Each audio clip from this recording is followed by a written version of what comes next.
Уважаемый Роберт Фрип, мы с Никитой хотим поздравить вас с вашим 80-летием. Счастья вам, здоровья, вообще замечательной семейной жизни и творческих успехов. Вот, спасибо, что вы есть.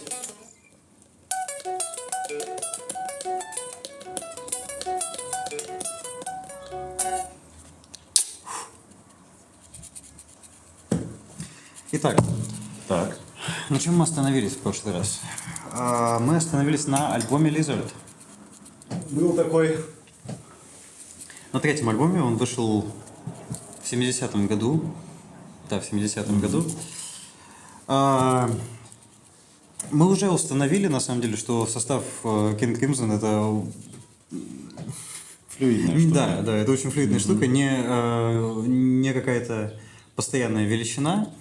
И вот после записи, уже перенасытившись тоталитарным строем, Строем фриповской гитары. культом личности Фрипа внутри группы, уходят басист Гордон Хаскел и ударник Энди Маккаллах. Эх. Угу. Фрип начинает искать новых людей и находит их в виде Боза Баррелла на басу и Иэна Уоллеса на ударных. И этот состав записывает 4-й студийный альбом группы King Crimson Islands. Очень недооцененная вещь. Почему недооцененный? Разве? Но на самом деле... Кем, кстати, Фрипом или... Не, на самом деле, не знаю, я часто сталкиваюсь с тем, что среди, вот этой вот первой эры King Crimson, мы включаем в нее первые 4 альбома, многие считают, что это, не то чтобы самый слабый, они считают, что он слабее, чем вот 3 предыдущих. Звукорежиссеры на него ругаются, они говорят, что он слишком комнатно. На самом деле есть такое. Жиденько. Я хотела бы, об этом сказать, что вот когда слушаешь Lizard, несмотря на то, что музыка очень хаотичная, ты кристально все слышишь. Детализация замечательная. Да, то есть ударные прям хрустальные. А представь, если бы он был закомпрессированный, перепродюсированный, сжатый. Но мы еще не дошли до 80-х. Мы не дошли, да. Тогда, в принципе, все записи были такие динамически богатые. Он бы только пострадал от этого. Не, да, безусловно. Там действительно вырисовывается какая-то звуковая картинка в Lizard.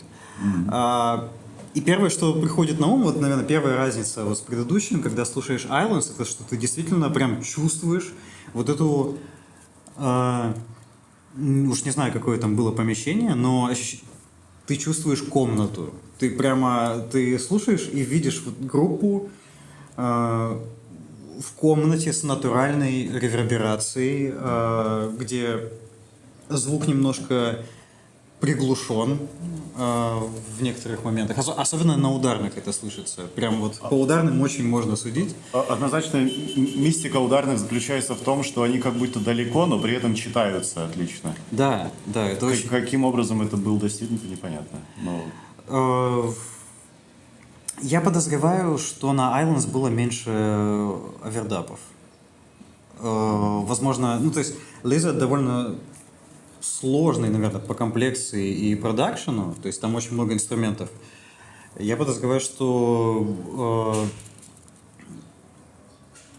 не исключено, может быть, что ритм-секция писалась одним куском, а потом уже все накладывалось. Но здесь история умалчивает.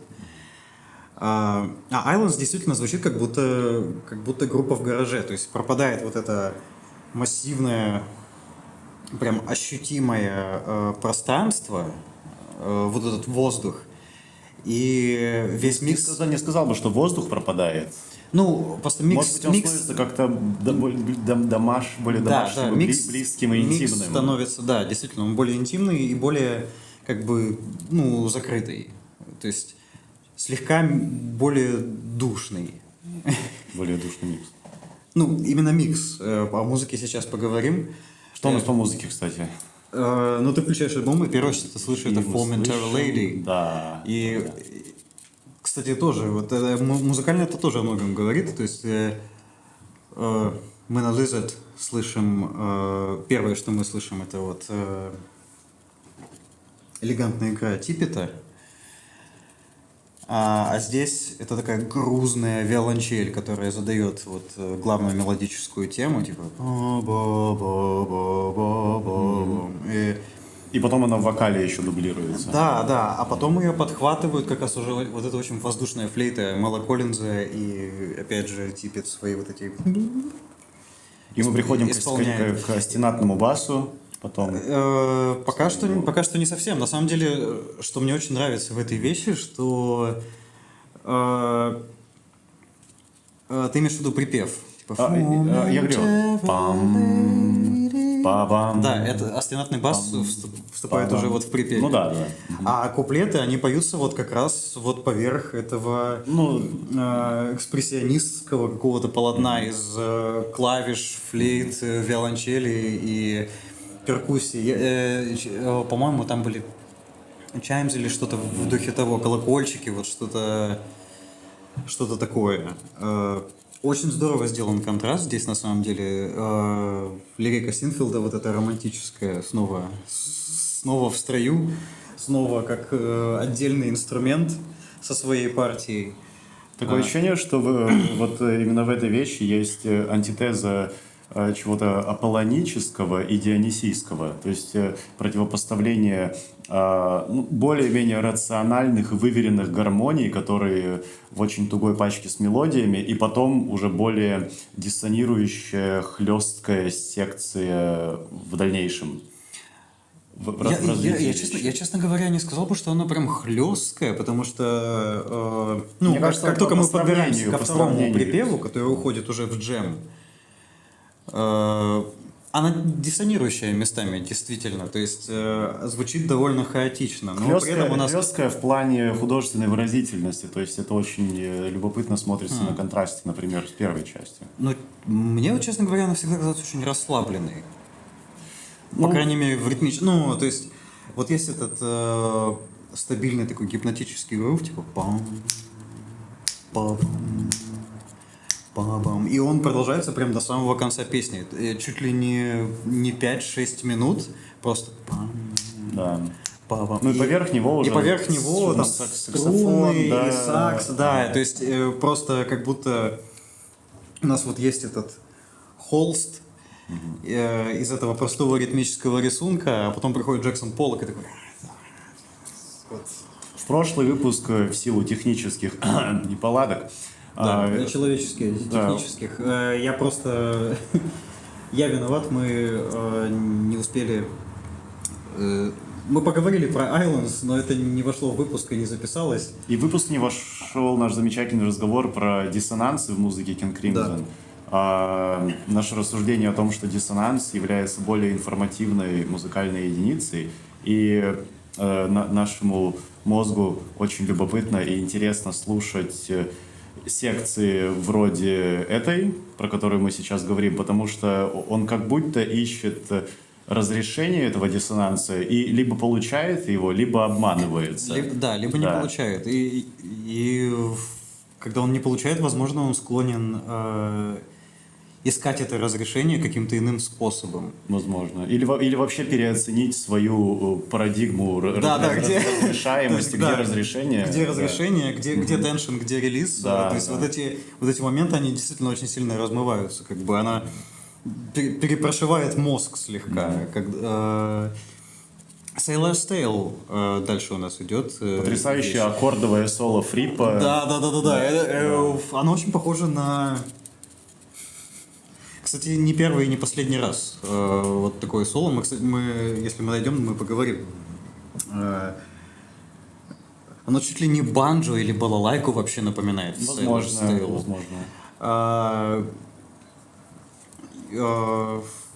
Что, кстати, интересно вообще, вот мы сказали про вот эту стабильные ритмические фигуры, вот, когда говорили о первом треке, о Momentary Lady, и на самом деле это как будто прослеживается во всем альбоме.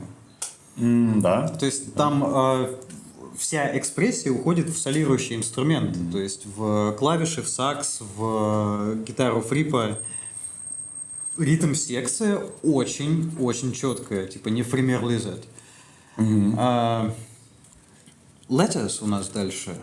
Но я хотел сказать пару слов о зацикленных остенатных фигурах. И это наше рассуждение тоже не вошло в прошлый выпуск, но, возможно, в ранних King Crimson мы наблюдаем влияние модального джаза. Я могу ошибаться с определением модального джаза и вообще с концепцией, но, как мне кажется, в то время под влиянием, ну, например, Дэвиса и прочих ребят, сопутствующих, музыканты порой отходили от перегруженного гармонического повествования, от постоянно сменяющихся функций, и для импровизации не особо хотели думать о том, какую, например, гамму использовать под каждый следующий аккорд. Да? Потому что это очень здорово прокачивает умение музыкальное, правильно? Но иногда, может быть, убивает какой-то художественный мелодизм, потому что вместо того, чтобы выводить мелодические, независимые, сверкающие ходы, ты думаешь о том, как удовлетворить требованиям каждого следующего аккорда. Да? И поэтому очень здорово, что King Crimson тоже внедряли в свой каталог длинные зацикленные остенатные фигуры, потому что на их фоне могут раскрываться очень великие мелодические проходки от того же Типпета, например, и Баррелла. Ну, то есть... Вот понятие векторности в музыке King Crimson. Ну, я имею в виду вот наметки, которые потом вольются... Ну, то есть ты думаешь, что в Cat Food больше предваряется последующее из King Crimson, да? Ну ладно. Ну, то есть Cat Food в каком-то смысле предвосхитила, допустим, Indoor Games или Happy Family из альбома Lizard. То есть где вот эти наметки, они были приведены к своей, в каком-то смысле даже чуть ли не абсурдно законченной форме. И у меня вот такое же ощущение складывается с The Letters. Потому что у нас вот есть вот эта тихая балладная часть, там Баррелл, кстати, замечательный вокалист, на самом деле, он всего на одном альбоме поет. Мне кажется, это один из самых выразительных вокалистов, которые были в King Crimson, потому что он одинаково здорово обращается с очень нежными и деликатными и в каком-то смысле витиеватыми партиями. И абсолютно также здорово вывозит громкий, какой-то агрессивный, напористый, блюзовый Думаю, вокал. у вокалистов King Crimson с этой гибкостью никогда не было проблем. Разве что Хаскил. Хаскил более такой. Хаскил очень присаженный. Это замечательный вокалист, он, мне кажется, очень здорово себя показывает на Lizard, особенно на Lady of the Dancing Water. Да. Но... Ну да, просто Баррелл, наверное, все-таки Берл, наверное. Как он пишется? B-U-R. Он через интересно. E-L-L. И тут он начинает очень нежно, очень скорбно, то есть там текст про женщину, которой муж изменил, и вот его любовница ей присылает письмо об этом, и у нее истерика, и эта истерика как бы иллюстрируется в песне вот этим жестоким рифом, а потом вот этим... Можно ли назвать это фриджазом? Фриджазом можно назвать все, что содержит саксофон и какие-то атональные аккорды. Ну, в том плане, что мы вот говорили о свободной импровизации в контексте первого альбома Moonchild, где она занимает Ну да, большую часть композиции, типа 10 минут. Здесь повторяется что-то очень похожее, но в гораздо более агрессивной, атакующей форме. То есть импровизацию в Moonchild, я не знаю, некоторые люди могут назвать скучной. Мага, привет.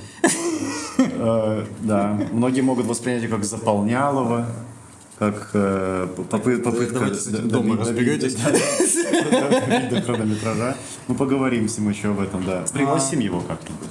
Да, кстати, Да. Магомед Тускаев, ударник группы Redendum.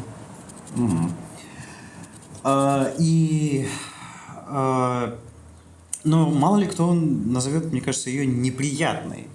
Она не вызывает такого ощущения. Да, нет. А вот импровизация в Letters — это прямо... Это какое-то прям чуть ли не дистиллированное зло в какой-то момент. Вот это страшное крещендо, которое нарастает. И, кстати, на последних концертах это еще больше ощущается. Вот эта зловещая тишина, из которой она выползает, и как волна растет перед вот последней секцией, где повторяется первый куплет, но уже гораздо более агрессивно. Крещендо определила Фриппа как музыканта в один момент. Знаешь эту историю? Фрипп ехал в машине и по радио заиграл A Day in the Life группы Beatles с Сержанта Пеппера. И, конечно же, мы все помним этот момент с хаотичным диссонирующим нарастанием скрипок и всего подряд. И потом после этого играется аккорд, взятый несколькими руками, ногами, щупальцами и всем. На трех фортепиано, да. И на одной физгармонии, если я правильно помню. По-моему, просто какой-то ми-мажор, но с какими-то добавочными ступенями, там, с девятой. При том, что микрофоны были еще выведены.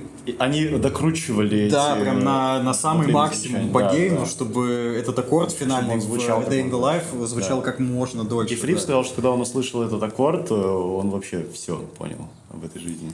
Да. Что-то мне подсказывает, что он не один такой даже. Я присоединяюсь. После Day in the Life, мне кажется, какого-то рода открытие произошло у многих музыкантов. В принципе, после Сержанта Пеппера. Про Битлз мы поговорим еще в каком-нибудь отдельном выпуске. Да, это было бы, кстати, интересно. Да. Так, что у нас еще дальше? Ladies of the Road. Я в прошлом выпуске сказал, что, во-первых, это очень нехарактерная вещь для King Crimson, и, в принципе, наверное, нехарактерная вещь для чуть ли не любой прогрессив-рок-группы. Я вот сегодня еще думал, есть ли какой-то вот пример такой же неприкрыто, бесстыдно сексуальный, даже сексистский у каких-либо других прогрессив-рок-групп. Ближайшее, что я вспомнил. Кстати, если у вас будут такие примеры, обязательно напишите. В прошлый раз мы не вспомнили, что в 1969 году вышел дебютный альбом Vandergraaf Generator. Простите. У нас не было цели перечислить все альбомы вышедшие. Мы просто обозначили контекст примерно. Конечно же, Vandergraaf мы очень любим и уважаем. Ближайшее, что я мог вспомнить на данный момент, это I've seen all good people у Yes.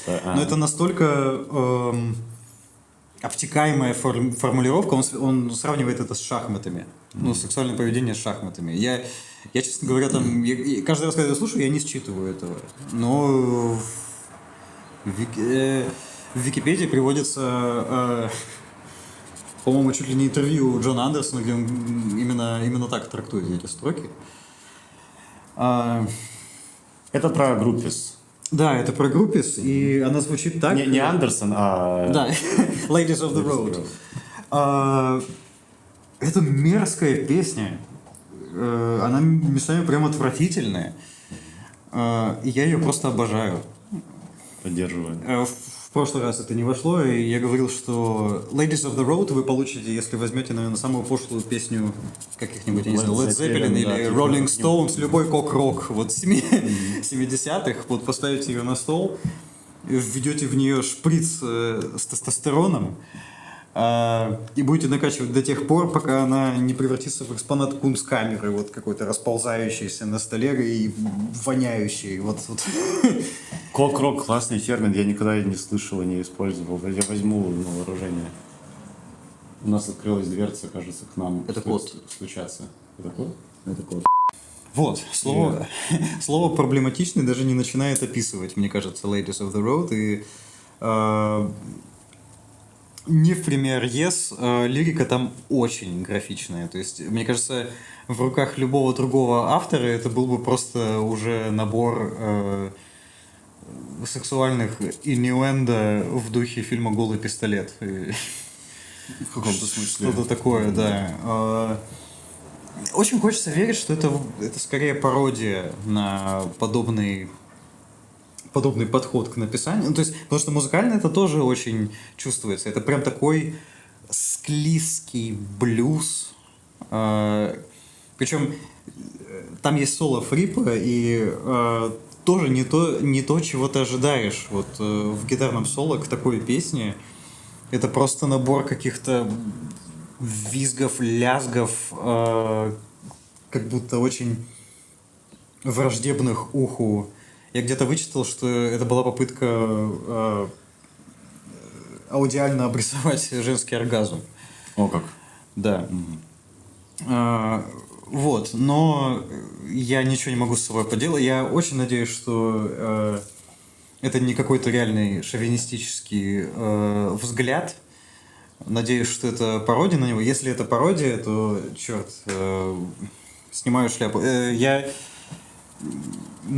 очень люблю такое количество музыкального и лирического яда в вещах. Поэтому, да, вещь, конечно, на любителя, но да. Многие говорят, что King Crimson очень маскулинная группа, кстати.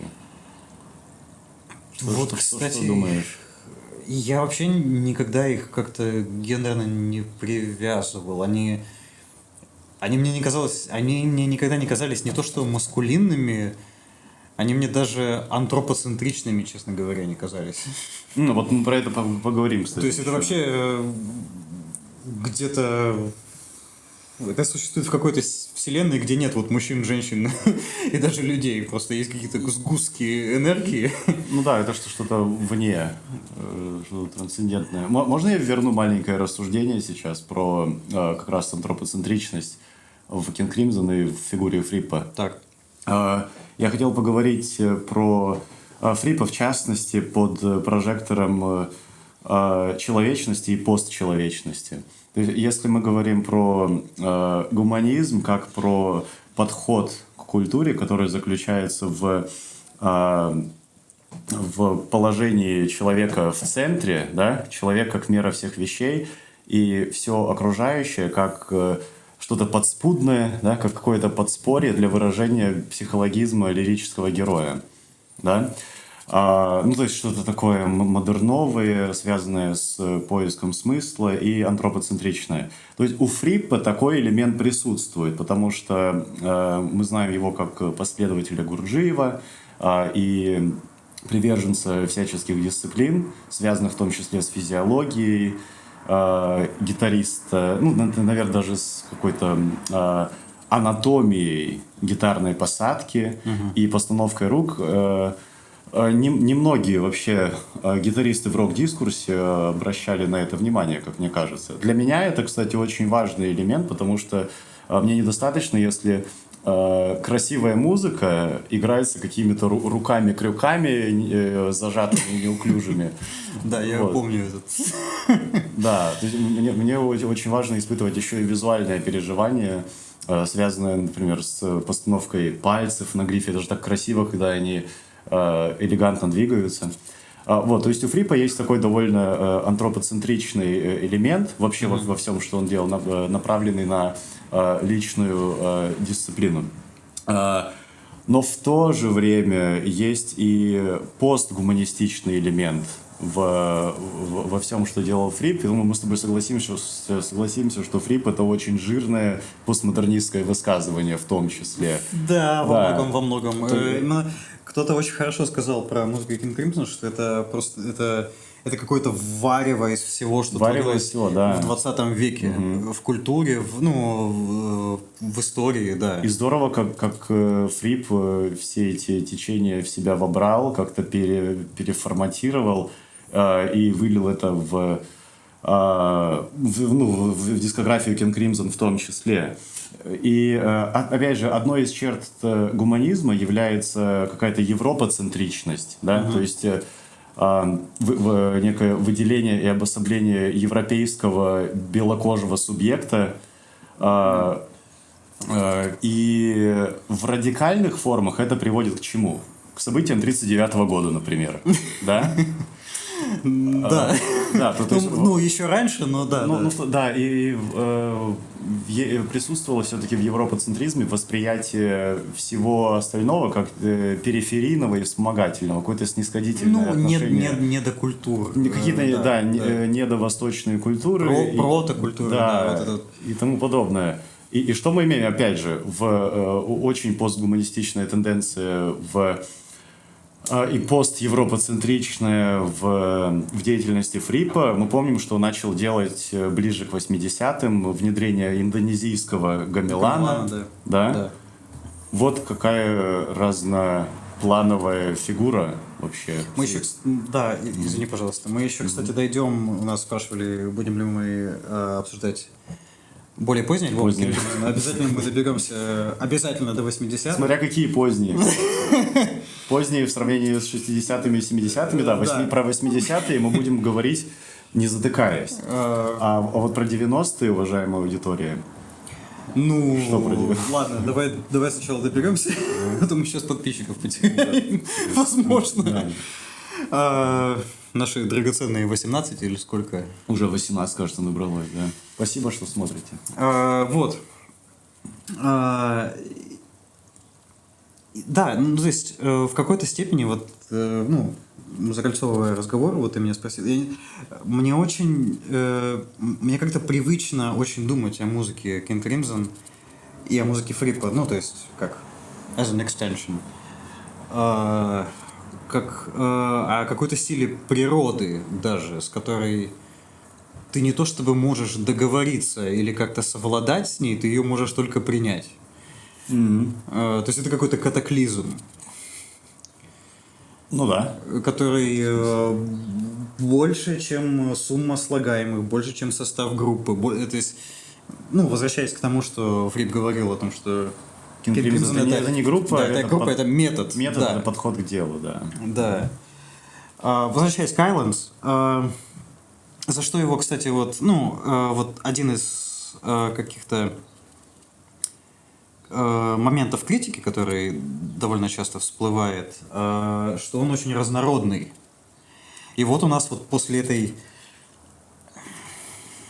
Я пытаюсь найти слово, но у меня вот движение приходит вот такое вот. После вот этой ядовитой Ladies of the Road у нас внезапно прелюдия, Prelude, Song of the Gulls. Какая вещь. Блин. Причем это довольно старая вещь. Фрип написал ее еще в составе Giles and Fripp. Это 4 минуты просто нежнейшего инструментала, причем симфонического. То есть там нет группы. Она вся исполнена струнным оркестром. И там есть еще мелодическая рефлексия в сторону самой песни Islands. Да, то есть она, собственно, почему он, скорее всего, она и называется прелюдия. Это прелюдия к одноименному треку на альбоме, одноименной песне. И эта одноименная песня одна из самых красивых вещей в каталоге King Crimson, я думаю, точно. Однозначно. Это восхитительная вещь. С нежнейшей, интроспективной, очень, кстати, очень гуманистической, как правильно? Ты про Islands? Islands, да.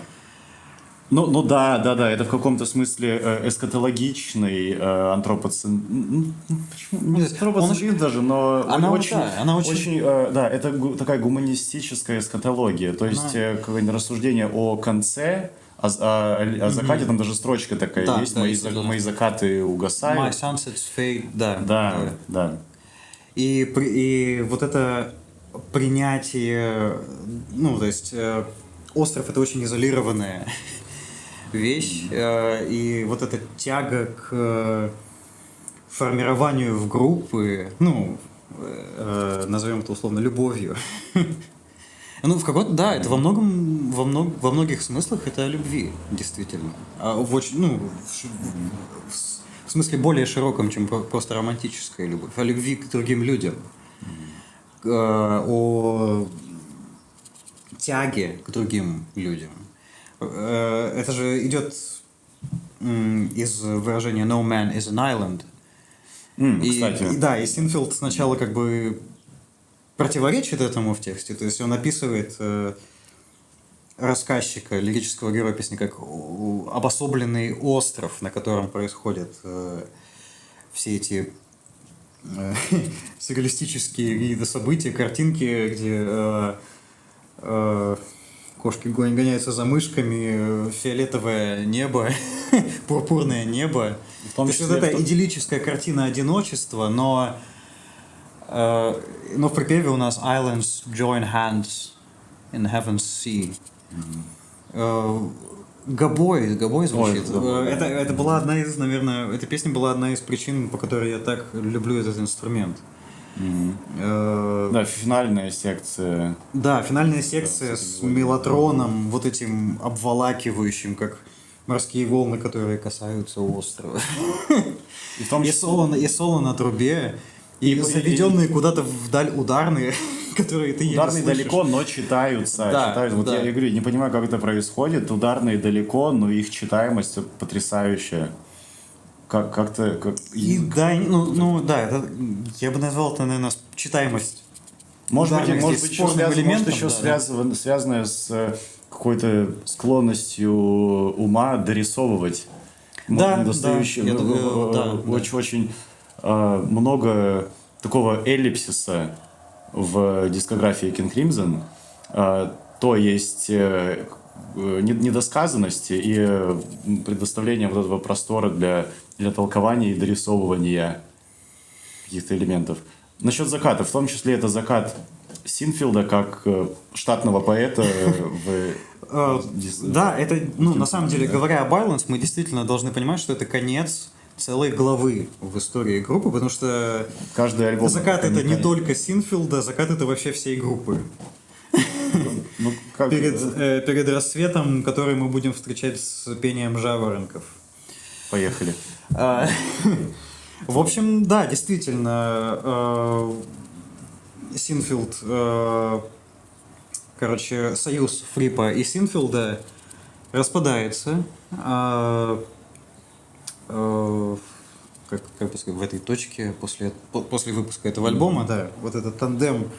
Напомни, почему распадается тандем Фрипа и Синфилда? Не скажу, наверное, сейчас я не уверен, что смогу правильно интерпретировать.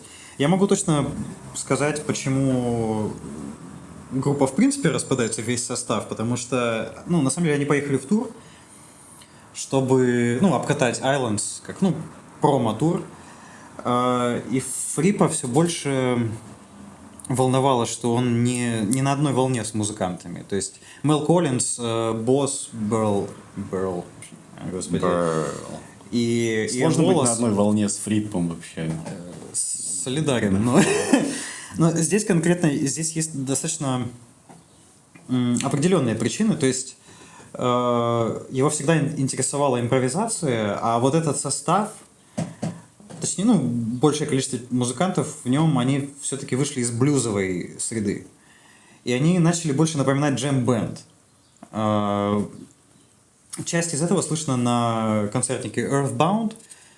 Отвратительно записанный концертник, но как документ, да, действительно, он существует. Это, по-моему, один из очень немногих документов вот того, как тот состав, который записал Islands, звучал живьем. И он понял, что вот не по пути. Тем более, что, опять же, вот уже на этих сессиях, на сессиях Islands, начали появляться музыкальные отрывки, написанные Фрипом, которые приведут нас к следующей главе Он, он тогда слушал Бартека, Стравинского, интересовался свободной импровизацией, европейским методом импровизации музыкальной. И он, собственно, он понимает, что ему с ними не по пути, они тоже понимают, что им с ним не по пути, группа распадается.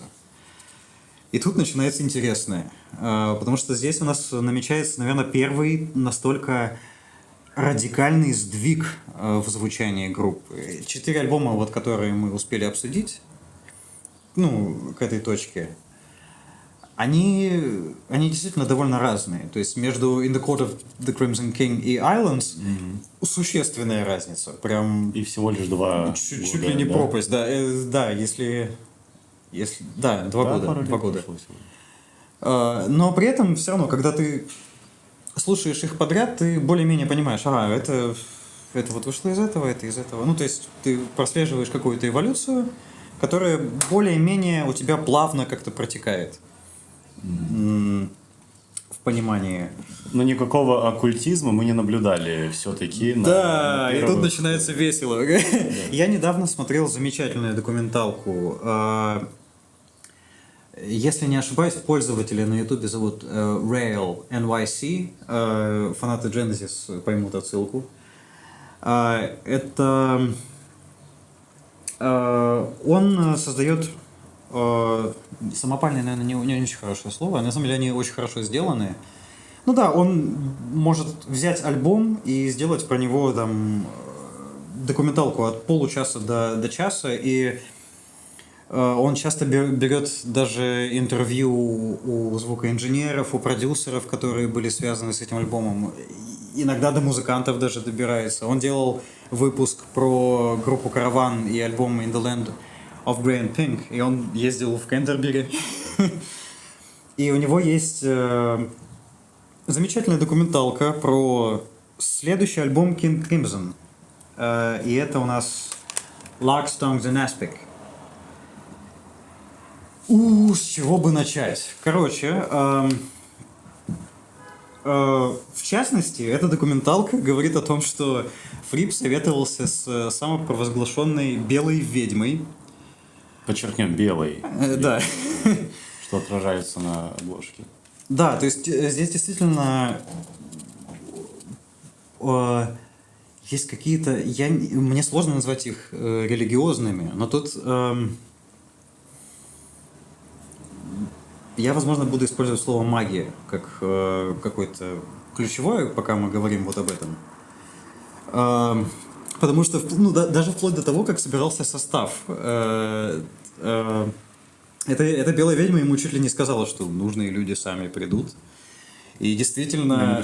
И они действительно пришли в виде басиста и вокалиста Джона Уэттона, который, кстати, до этого уже хотел присоединиться к King Crimson, но не получалось. Он присоединился в Family он был до King Crimson? Во время, да? Приблизительно вот в том периоде, когда вот была вот эта первая глава с Синфилд Фрип. И вот, наконец-то, он приходит, он в составе группы. Приходит и Дэвид Кросс. Скрипач, флейтист и клавишник. Это, кстати, довольно важное, тоже довольно важное изменение, потому что раньше в основном это были духовые, сакс и клавишные, то есть они были важным определением текстуры в аранжировках предыдущих вещей, а сейчас их заменяет скрипка. Почему бы и нет? Причем опять же, не в том духе, в котором струнные инструменты присутствовали, допустим, в Islands. Эта игра очень построена на импровизации, временами свободной, очень экспрессивная игра. Это в каком-то смысле вторая гитара. Мне, честно, сложнее, кстати, на этом альбоме воспринимать атональные импровизации Кросса, чем, например, те же атональные струнные и духовые на предыдущих 2 альбомах. Да, потому что это довольно необычно. Ну да. То есть у тебя уже гораздо меньше привязки, допустим, к джазу за счет этого. И больше привязки к классической музыке, академической музыке, Но опять не же, знаю, очень... народной музыке, народной, да, да. то есть этнической. Кстати, об элементах этнической музыки еще один человек, который присоединяется к King Crimson в этот момент, это Джейми Мюир. И он, мне кажется, ничуть не меньше злой гений, чем Роберт Фрип.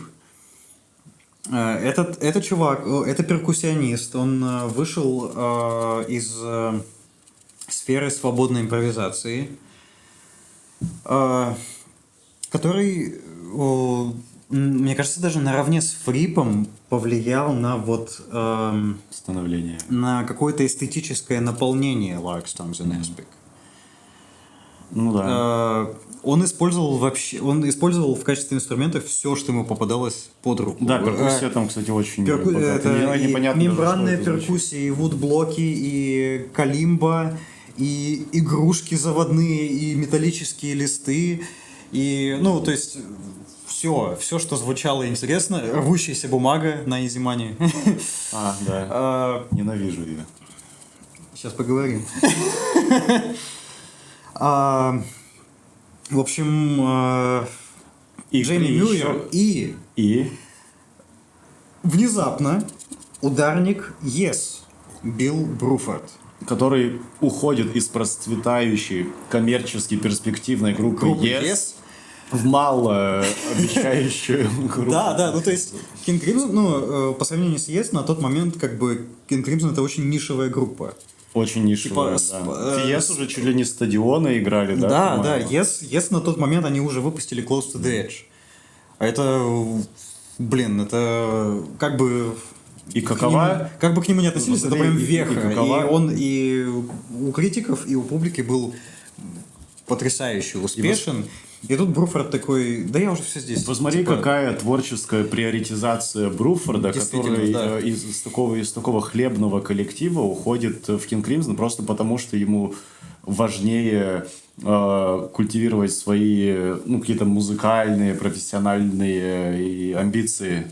Да? Да. Как здорово. Какой молодец. При том, что... я не буду присоединяться к тому, что мы ругаем Yes.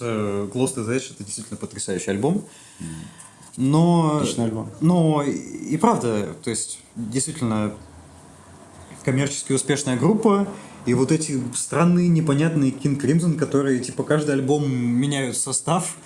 И вот это хаотичное нечто, называющееся King Crimson, он такой... Да, это то, что хочу, я уже давно это слушаю, я фанат, короче, Фрип, бери меня. И вот этот состав записывает Lark Songs and Aspic. Мне понравилось, как Стивен Уилсон на самом деле сказал про Стивен Уилсон из группы Porcupine Tree. Начинается, на самом деле, очень интересная вещь в подкасте, что чем дальше мы будем идти, тем больше мы с Никитой будем спорить. Это будет весело. Может, будет интересно послушать. Да. В реальной жизни мы намного грубее и агрессивнее спорим, мнение, да. Но здесь надо работать на камеру. Я помню, как ты послушал альбом Porcupine Tree и сказал, это все, что я ненавижу в музыке. Ну да, это так и есть. Мне очень нравится Стивен Уилсон как подкастер и как звукорежиссер. Он классно разговаривает, у него приятный акцент. На самом деле, да, я, по крайней мере, за Никиту не скажу, но идея начать этот подкаст возникла именно из The Album Years, которые ведут Стивен Уилсон и Тим Баунес. Так вот, он сказал про первый трек на этом альбоме, Lark Songs and Aspic, собственно, часть первая, что у тебя за 5 минут выявляются все динамические контрасты из возможных. Это очень тихое начало. То есть ты буквально вслушиваешься, когда вот включаешь этот альбом. Это вот этот узор на калимбе, к которому присоединяется потом тарелочки, то есть вот это облако из перкуссии. И потом резко там врубается. А потом вот эта стаккатная скрипичная партия у Кросса. Это первая часть сюиты же, да? Да, да. Вот, да. Мы говорили о крещендо. Здесь оно как будто вот доведено до своей максимально выразительной формы. Потому что мы потихоньку из этого... Это звучит довольно тревожно и зловеще. То есть это довольно неуютная мелодия, к которой потом присоединяется утяжеленный бас Уэттона. И потихоньку мы растем через вот эту дробь. По-моему, если не ошибаюсь, одновременно и у Мюэра, и у Билла Бруфорда, и мы врываемся в этот страшный риф с ревущими гитарами, перегруженными... Уже куда-то в сторону вот этого вот. Да, мы до него дойдем. Очень непредсказуемая вещь. То есть, когда ты начинаешь ее слушать, ты очень сложно предугадать, куда она пойдет. Потому что, опять же, мы после этого повторяем вот эту ту же растущую структуру из скрипичного стакката. Снова в этот же риф, а потом бац, и у нас какой-то дикий джаз-фьюжн. Такой даже прифанкованный. Удивительно. Она довольно лоскутная вообще, эта штука. Да, но не знаю, мне это, допустим, очень нравится. Ну да. Это одна из моих... Вообще, в в принципе, Lux Tongues — это один из моих любимых альбомов. Давай обозначим, что вот эта сюита разбросана вообще по разным альбомам, и внутри этого альбома есть две ее части разными номерами в трек-листе, потом они возвращаются к этой самой сюите в следующих альбомах. В 80-х и в 2000-м, получается, да, на Construction of Life. Наверное, я сам превозношу вторую часть, которая завершает этот альбом. Для меня это важнейшее музыкальное событие. Мне кажется, с первой надо подружиться, наверное. С первой надо подружиться, и она очень не хочет, чтобы кто-то с ней дружился. Мы говорили об атаке музыкальной. Вот первая часть Lux Tongues and Aspic — это вот это оно и есть. Это сплошная атака. Кто придумал? Мьюер придумал название, нет? Да, это придумал Мьюер. Он зашел в студию, они репетировали материал, и у них зашел разговор, как назвать вообще это все. Это нечто, да. И Мьюер говорит, конечно же, заливной язычков жаворонков. И это так и произошло. В этой документалке, кстати, говорилось, что вообще то ли у древних греков, то ли у древних римлян вообще было такое блюдо, действительно. Ну, типа желатин из язычков жаворонков, которые они употребляли в надежде, что они научатся так же красиво петь. Фрип и Мюэр, они объясняли выбор названия тем, что это красота в заточенном виде, в очень строгой... Надо конкретно раскапывать. Да, то есть сжатой, сдавливающей форме. И потом у нас, кстати, соло-кросса идет вот после джаз-фьюжновой секции. Мы все еще про первую. Про первую часть, да. Соло-кросса, который, кстати, действительно напоминает птичье пение. Это очень... В этом есть что-то языческое. Да, обложка даже. Да. И что же это было у Мюэра? На чем он подыгрывает кроссу? То ли цитра. Это какой-то цимбала. То есть вот этот струнный инструмент. И мы заканчиваем еще одним крещендо и какими-то звуковыми сэмплами речи. То есть вот этот финальный аккорд, который потихоньку из этого крещендо обратно уходит, расплывается в тишину. Потрясающая вещь. Блин. Вторая часть тоже заканчивается на громоподобном аккорде. Да, на громоподобном аккорде. Во многом, я не знаю, то есть... это еще один шедевр в дискографии. Ты про весь альбом? Про весь альбом. В том плане, что, ну, во-первых, это абсолютно новое звучание, это опять же, повторюсь, это радикальный сдвиг в звучании. Это очень не похоже на то, что было раньше. И в принципе, вообще, Lark, Tongues and Aspic, я думаю, что почему они возвращались и раскрывали эту сюиту и дальше и больше в новых частях, потому что это стало каким-то символом метода. Ну King да, Crimson. да, в каком смысле, действительно. Вот это та точка, где произошло вот это монструозное. И это веха в их дискографии, Хватит про безусловно. сюиту, давай поговорим еще про Book of песни. Да. Book of Saturday замечательная. И мне не очень хочется говорить, на самом деле, про вот медленные мелодические вещи King Crimson, как о балладах. Я понимаю, Ну, что... это уже Wetton начался, кстати. Да, но... я не знаю, ну... Мы сейчас можем поспорить. Мне очень нравится, в принципе, эта контрастность, которая наблюдается по всей их дискографии, где лирические вещи, ну да, баллады. Мне не нравится это как такое stand-alone музыкальное высказывание, но в качестве контраста, да, здорово. На самом деле, мне не очень близко вот это стремление Уэттона к песне. А мне напротив очень нравится. Ну слушай, где... Ну, слушай, согласись, что после, вот ты слушаешь альбом, вот после вот этого чудовища в виде Lark, Tongues and Aspic, часть первая, типа, хочется как-то подуспокоиться и послушать нормальную песню. В качестве седатива, да, пусть Так будет. она сама по себе замечательная. Ну, не знаю. Да, хорошо. Отличная вещь, супер. Ты можешь со мной спорить, давай подеремся. Не на камеру. Так. В следующем выпуске мы будем пить. Композиционно здесь уже Уэттон же принимает участие. Да, например, Book of Saturday это его вещь. Фрип, Уэттон и Палмер Джеймс. Мы не сказали про нового текстовика группы. Это Ричард Палмер Джеймс, который начинал в другой... Можно ли назвать это прогруппом? Ранний, наверное, да.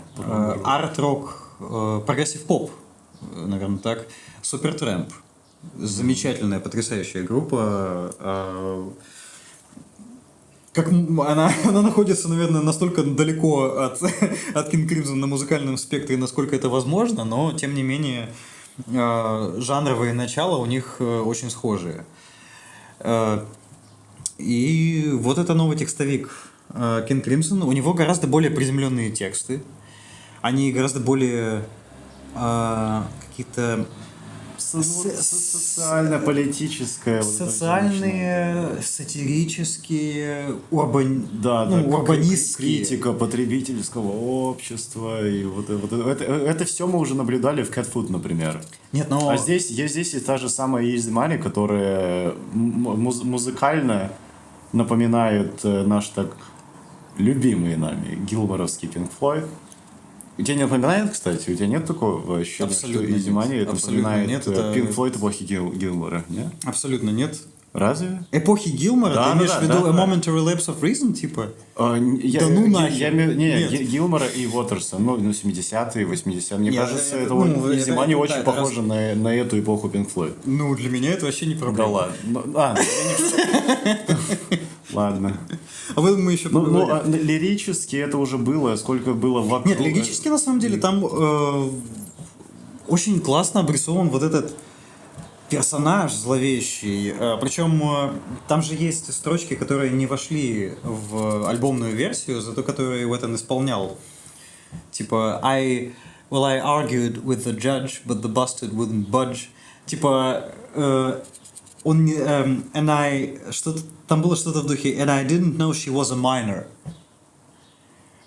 То есть, вообще это песня от лица сутенера. Именно поэтому легкие деньги, а не потому, что это критика потребительского общества. Это такой карикатурный, очень злобный портрет вот этого человека, который эксплуатирует других людей и зарабатывает на них. Ну пусть будет хорошо, дадим ей место на альбоме. Ладно. Мы, кстати, не сказали про Exiles. Что скажешь про Exile? Чё ты приуныл? Нет, все в порядке, все хорошо. Ладно. Но она продолжает вот эту балладную форму, которая балладная. Не очень хочется называть эти вещи балладами. Они все как будто для меня именно композиции. Я когда слушаю King Crimson, у меня нет ощущения вот это песня. Прям вот песня. Но смотри, говоришь про где. Уэттона. Ну да, мне кажется, все-таки Уэттон как раз вносил такой песню. Ну вот этот вот разухабистый элемент. Песня такая. Я не вижу в этом ничего плохого. Это такой здоровский контраст, что у них и хорошие песни выходят. Контраста, да. И при этом на альбоме соседствует... Ну, то есть, вот люди говорили, что Islands очень разнородный, и это как-то чувствуется периодически. А вот в этой трилогии 70-х там же действительно соседствуют очень разные музыкальные формы, но при этом они друг друга, наоборот, дополняют. Они не противоречат. Я хочу просто немножко оправдаться и сказать, что я очень глубоко люблю Уэттона как мелодиста и басиста. Он вообще классный парень. Он молодец. Хороший чувак. Да.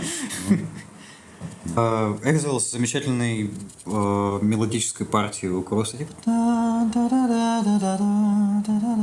Это, кстати, я читал, что это тоже довольно старая музыкальная идея. Они ее еще исполняли в 69-м На разогреве у Роллинг с самым первым составом. Она тогда даже как называлась, типа мантра, как-то так называлась эта тема, которая потом вылилась в Exiles. Кстати, опять же, вот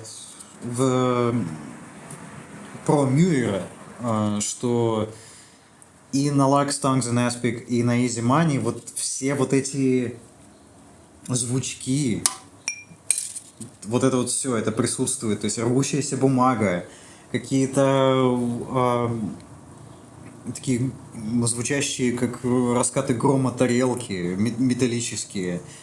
То есть он заполняет все пространство, которое остается после 4 наших музыкантов, самыми разнообразными вот этими точками и оттенками и красками на всем, что он может найти. Это действительно большая часть текстуры альбома. Talking Drum. Отличная штука. Talking Drum. Да, потрясающая Мы вещь, правда. опять же возвращаемся к идее о крещендо, потому что вся эта вещь, сколько она там длится у нас, тут не написано. Около 5 минут. И возвращаемся к остенатным фигурам, опять же. Да, это один и тот же... Вот этой лапше из духовых, которая навешана. Там нет духовых.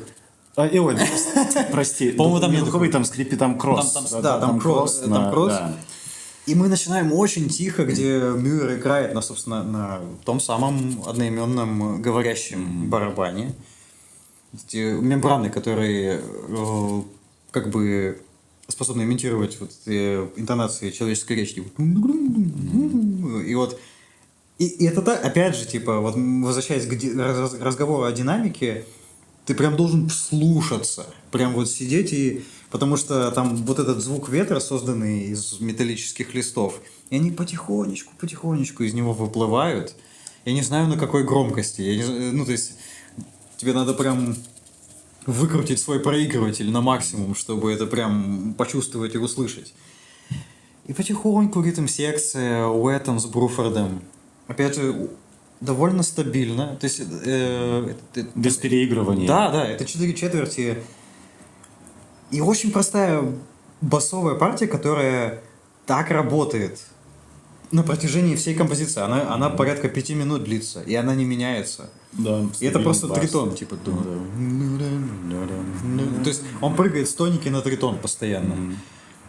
Из-за этого у тебя, опять же, вот это... Там тритон, да? Да. Ага. И вот это постоянное ощущение неразрешимости. То есть она постоянно к чему-то тяготеет, она